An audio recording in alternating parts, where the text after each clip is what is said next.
creating a wave of excitement in the MMA world.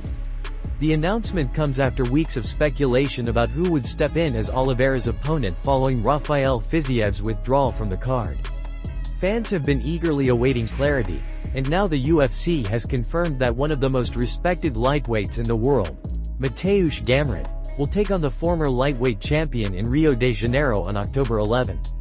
For days leading up to the announcement, rumors were swirling across social media. Oliveira's manager even posted an Instagram story with the flags of the UK, Armenia, and Mexico, sparking speculation about potential matchups. Fans theorized about a rematch with Arman Tsarukyan or even a showdown with Paddy Pimblett. But in the end, it was Mateusz Gamrot who rose to the occasion and agreed to take the fight on short notice, something few others were willing to do. Oliveira, always candid with his supporters, took to Instagram to personally deliver the news. In a heartfelt message, he thanked his fans for their constant support and explained that this fight represents more than just another appearance in the octagon. It's about staying active, staying sharp, and giving the Brazilian fans a show to remember at UFC Rio. Oliveira expressed his appreciation to Gamrot for stepping up, saying that while others seemed more interested in hype or stalling negotiations, Gamrot demonstrated courage and professionalism by signing the contract immediately. Mateusz Gamrot, a former KSW champion and current UFC contender, brings a well-rounded skill set and relentless pace. Known for his grappling, cardio, and pressure, Gamrot has been climbing the lightweight rankings with impressive performances. This matchup represents a high-stakes opportunity for him to take on a former champion and potentially catapult himself into title contention. Oliveira, on the other hand, enters the fight looking to reaffirm his status as one of the division's most dangerous and respected fighters. With a record-setting number of finishes in the UFC, Do Bronx is determined to put on a statement performance in front of his home crowd. The Brazilian fighter is widely known for his elite jiu-jitsu, but over the years he has evolved into a complete mixed martial artist, blending knockout power with submission expertise. The UFC Rio card is shaping up to be a memorable night, and this matchup between Oliveira and Gamrot adds an extra layer of intrigue. Both men have reputations for exciting fights, and fans can expect nothing less than a war when the octagon door closes. With Oliveira's determination to stay active and Gamrot's hunger to seize the moment, October 11 in Rio de Janeiro promises to deliver fireworks for MMA fans around the world. Brendan Allen has made it clear that he isn't worried about Reinier de Ridder's grappling as the two prepare to headline UFC Fight Night in Vancouver next month. The middleweight clash came together on short notice, but Allen has wasted no time sending a confident message to his opponent and the MMA world. Despite de Ridder's reputation as one of the best grapplers at 185 pounds, Allen believes he's better in every area of the fight game and plans to prove it when the cage door closes. Reinier de Ridder, a former Division I championship title holder, has been touted as one of the few fighters in the middleweight division who could truly test or even threaten Khamzat Chimaev's dominance. Known for his slick submissions and aggressive grappling, de Ridder has built a reputation as a relentless finisher on the ground. However, Allen isn't impressed or intimidated. In a recent Instagram video, he broke down why de Ridder's grappling won't be enough against him. "I think I'll break him because I'm better everywhere," Allen said. "I don't think he can strike better than me. I don't think he's tougher than me. I don't think his grappling is better than mine. A lot of guys are scared of his grappling. I'm not scared at all. He's pretty tough for a little while, but again, I don't think he's fought anyone like me." Allen also noted that while de Ridder has faced top names in other organizations, he's never gone up against a young, hungry UFC contender with his level of size and skill. "I think Robert Whittaker is kind of washed, to be honest," Allen said, referencing one of de Ridder's rumored training partners. "He's never fought a young, hungry guy like me that's just as big as him." Still, Allen gave de Ridder credit for stepping up and taking the fight on short notice. "I have a lot of respect for him for not hiding behind his number. He didn't have to take this fight. Big respect to him," Allen said. De Ridder, for his part, remains undefeated at middleweight, with his only two professional losses coming at heavier weight classes, 205 and 225 pounds, at the hands of Anatoly Malikin. That track record makes him a dangerous opponent for Allen, but the American fighter sees this matchup as an opportunity to catapult himself into title contention. A win over a name like De Ridder would not only silence doubters but also establish Allen as a legitimate contender for UFC gold. As UFC Fight Night Vancouver approaches, the stage is set for a fascinating clash of styles. Will De Ridder's world-class grappling prevail, or will Allen's confidence and well-rounded game prove too much? Fans are eager to find out as both men look to make a statement and push closer to the top of the division. Matt Brown has made it clear that he isn't thrilled about the rumored Conor McGregor vs Michael Chandler fight supposedly planned for the UFC's White House card next summer. While fans have been speculating for months about McGregor's long-awaited return to the octagon, Brown believes the bout would serve as more spectacle than sport. Speaking on the latest episode of The Fighter vs. the Writer, the UFC veteran shared his blunt thoughts on why the matchup doesn't excite him. According to Brown, the issue isn't whether the fight would sell, it almost certainly would. The problem, in his view, is that the bout has no real stakes. McGregor has fought sparingly in recent years, and despite being the UFC's biggest draw, he hasn't competed regularly enough to remain in the lightweight title picture. Michael Chandler, meanwhile, is currently sitting at just 2 wins and 5 losses in the UFC. With both fighters far from championship contention, Brown argues the fight is essentially irrelevant to the division's future. I guess the thing with Conor is it going to draw the interest that we think it would? Brown said, "We would all talk about it, but Michael Chandler and Conor McGregor is a completely irrelevant fight, right? There's no relevance whatsoever. It does nothing other than, I guess, sell tickets, maybe."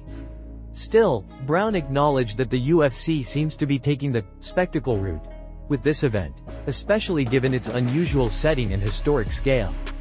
By potentially staging a fight at or near the White House, the promotion is clearly aiming for something unprecedented and over-the-top, once-in-a-lifetime card that generates buzz worldwide. From that perspective, Brown said he can understand why the UFC would go ahead with a fight like McGregor vs Chandler, even if it lacks sporting merit. He also pointed out that, regardless of his personal opinion, Conor McGregor played a huge role in growing the UFC into a mainstream powerhouse. The fact that Conor got the UFC to where it is, you've got to give respect where it's due, Brown said. But for us as fighters and hardcore fans, it's not going to excite me. I don't care to watch Conor and Chandler fight. It's not that great to me, honestly. Michael Chandler, for his part, continues to insist that the fight with McGregor is happening and has even tailored his training camp toward preparing for the Irish star. Yet as Brown and many fans have noted, skepticism will remain high until McGregor actually steps inside the octagon. After years of rumors, injuries, and movie roles delaying his return, plenty of people in the MMA community are taking an "I'll believe it when I see it" approach. Whether the fight happens or not, Brown's comments highlight the growing debate in MMA between big-money spectacle fights and meaningful matchups with true title implications.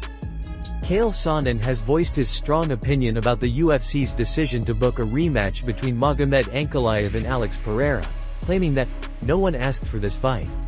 Sonnen, known for his candid takes on the sport, believes the matchup isn't something the fans, the UFC, or even the fighters themselves truly wanted. In a recent video posted to his YouTube channel, Sonnen broke down why he feels the fight doesn't make much sense and why he's surprised the promotion moved forward with it. According to Sonnen, the UFC has an unofficial rule that allows champions who have defended their belts multiple times to receive an immediate rematch after losing. This policy often shapes matchmaking at the highest levels of the sport. However, Sonnen pointed out that neither Ankalaev nor Pereira fit that description, and yet the UFC has decided to run it back anyway.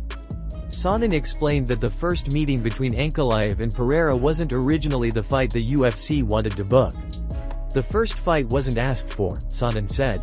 The first time these guys fought was because we found ourselves in a situation where there was nowhere else to go. And believe me, we tried everything. We tried to get someone to derail the train. We brought Khalil Rountree in as the number 8 guy and gave him a chance.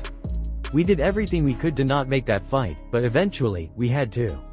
Now, Sonnen argues, the UFC is essentially remaking a fight that wasn't highly demanded in the first place.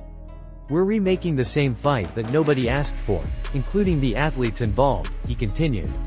I can't imagine, I just can't, that we would then go to a part 3. This becomes even more relevant if Pereira wins again. Sonnen pointed out that a Pereira victory would almost inevitably spark calls for a trilogy bout. But given how long it took Ankalaev to even get a title shot, that scenario could lead to matchmaking gridlock. If Pereira wins, it would seem as though we'd have to go to part 3, Sonnen said. But considering how long it took for Ankalaev to get a title fight in the first place, I don't think Pereira's first title defense should immediately be another rematch.